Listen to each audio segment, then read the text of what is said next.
rain today as the Hermantown Hawks baseball team celebrated 6 of their leaders, all while trying to hand the 13-0 Marshall Hilltoppers their very first loss of the season. One of those seniors, Mr. River Freeman, the multi-sport athlete playing catcher for the Hawks tonight.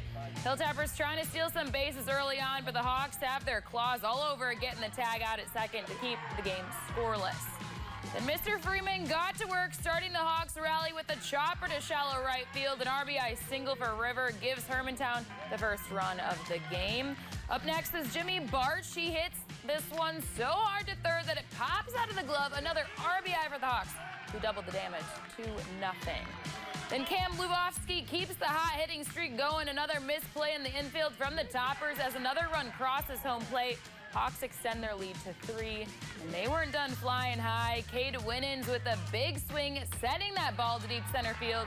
A 2-run RBI double for the senior, who caps off a 5-run first inning for Hermantown.